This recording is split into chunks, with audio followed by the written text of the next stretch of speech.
এই যে ব্যক্তিকে আপনারা নরমাল সাদা শার্ট এবং প্যান্ট পরে আদালত চত্বর থেকে হেঁটে আসতে দেখছেন, এর নাম হচ্ছে লুৎফুজ্জামান বাবর, যিনি ছিলেন বিএনপির সাবেক স্বরাষ্ট্র প্রতিমন্ত্রী। একসময় তিনি ছিলেন তারেক জিয়ার বেস্ট ফ্রেন্ড। তার ভয়ে বাঘে হরিণে এক ঘাটে জল খেত।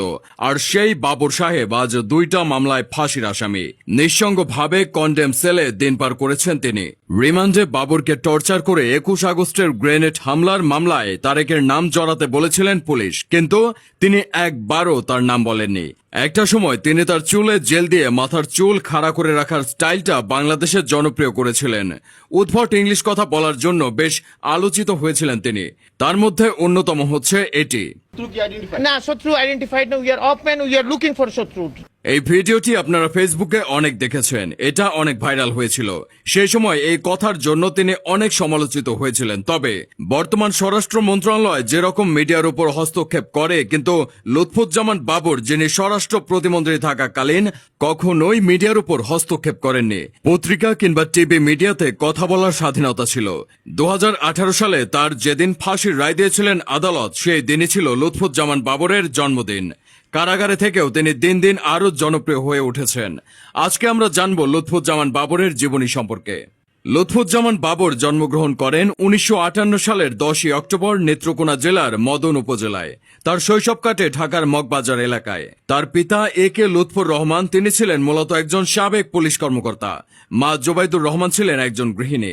4 ভাই ও 3 বোনের মধ্যে লুৎফুজ্জামান বাবর ছিলেন তৃতীয়। যতদূর শোনা যাচ্ছে তিনি ছোটবেলা থেকেই একটু ক্যাডার টাইপের ছিলেন, যার ফলে তিনি নাকি ম্যাট্রিক পাশও করতে পারেননি। আবার অনেকে বলে তিনি নাকি ইন্টারমিডিয়েট পর্যন্ত পড়াশোনা করেছেন। সে সময় তিনি গঠন করেছিলেন নিজস্ব একটি ব্যান্ড গানের গ্রুপ। কথিত আছে যে লুৎফুজ্জামান বাবর 1980-র দশকে ঢাকা বিমানবন্দর কেন্দ্রিক ব্যবসা শুরু করেছিলেন। অভিযোগ রয়েছে তিনি 1980 সালে প্রেসিডেন্ট হোসেন মোহাম্মদ এরশাদ থাকাকালীন অবস্থায় ক্যাসিও ব্র্যান্ডের ঘড়ি পাচার করত। এরকম অভিযোগ শোনা গেলেও তার ঘনিষ্ঠদের দাবি তিনি কখনোই বিমানবন্দর কেন্দ্রিক ব্যবসায় জড়িত ছিলেন না।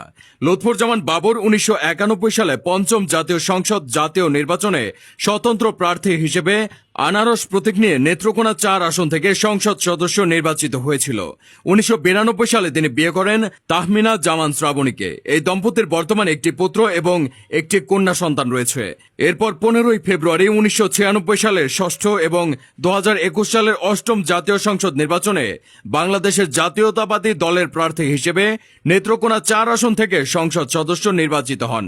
ধীরে ধীরে তার তারেক জিয়ার সাথে গভীর বন্ধুত্ব হতে শুরু করে, ফলে অল্প সময়ে বাংলাদেশের স্বরাষ্ট্র প্রতিমন্ত্রী হন। ধীরে ধীরে খালেদা জিয়ার ভরসার প্রতীক হয়ে ওঠেন তিনি। টেকনাফ থেকে তেঁতুলিয়া পর্যন্ত তার জনপ্রিয়তা ছিল তুঙ্গে। তার সময় অনেক কিছুই ভুলে যাওয়ার কথা না। চলনে বলনে তিনি ছিলেন আলাদা। বাংলাদেশ র্যাব বাহিনীর প্রতিষ্ঠাতা হিসেবেও তার নাম আছে। যাই হোক, দীর্ঘদিন পর আবারও আলোচনা এসেছে লুৎফুজ্জামান বাবর।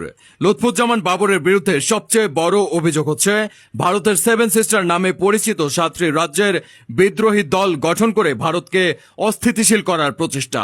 এমনকি চীন ও পাকিস্তান মিলে ভারতের যতটা ক্ষতি করতে পারেনি, তিনি একাই তার চেয়ে বেশি ক্ষতি করার চেষ্টা করেছিলেন। একসময়ের জাতীয়তাবাদী দলের প্রভাবশালী স্বরাষ্ট্র প্রতিমন্ত্রী লুৎফুজ্জামান বাবর 17 বছর কারাগারে রয়েছে।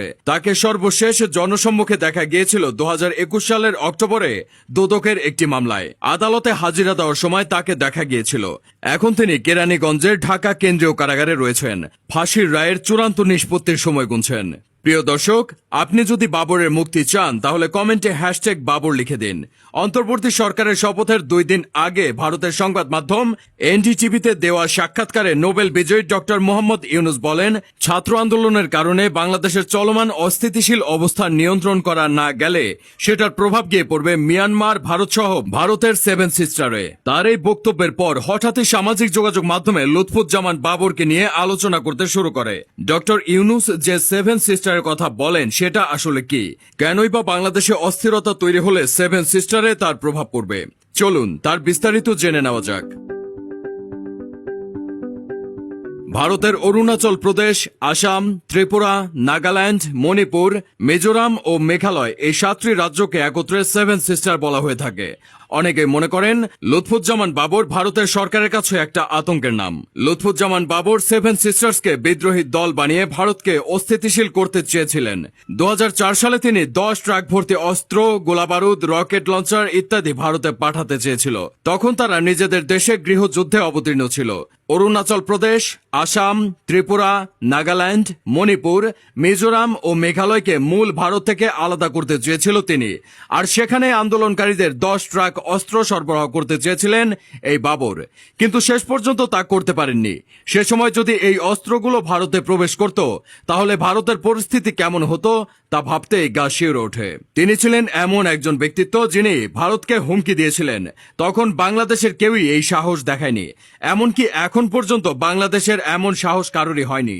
10 ট্রাক অস্ত্র মামলাটি হয়তো অনেকেই ভুলে গেছেন, কিন্তু সেই সময়ে উদ্ধারকৃত অস্ত্রের আনুমানিক মূল্য ছিল প্রায় 27,000 কোটি টাকা। অনেকেই মনে করেন যে সময় তিনি স্বরাষ্ট্রমন্ত্রী ছিলেন এবং এই অস্ত্রগুলো যদি ভারতে ঢুকতো, তাহলে আজকে ভারতের সেভেন সিস্টার হয়তো অক্ষতই থাকতো না। ভারত তখন নিজেদের নিরাপত্তা নিয়ে এতটাই ব্যস্ত হয়ে পড়ে যে আমাদের দেশের অভ্যন্তরীণ বিষয়ে হস্তক্ষেপ করার সময় পেত না। ফলে হয়তো আমাদের দেশকেও 17 বছর এই দুঃশাসন সহ্য করতে হতো না। তার সেই বিখ্যাত dialogue, we are looking for শত্রুজ, যা আজও অনেকে ভুলতে পারেনি। 2001 থেকে বিএনপি নেতৃত্বাধীন জোট বাংলাদেশ সরকার গঠন করার পর যে কয়েকজন ব্যক্তি প্রবল ক্ষমতাবান হয়ে ওঠেন, তাদের মধ্যে লুৎফুজ্জামান বাবর ছিলেন অন্যতম। 3 অক্টোবর 2010 সালে 10 ট্রাক অস্ত্র মামলায় অ্যারেস্ট করা হয় বাবরকে। এই মামলায় তাকে মৃত্যুদণ্ড দেওয়া হয়। খালেদা জিয়া সরকারের সময় প্রবল অস্বস্তি তৈরি হয়েছিল এই 10 ট্রাক সমপরিমাণ অস্ত্র উদ্ধারের বিষয়টি।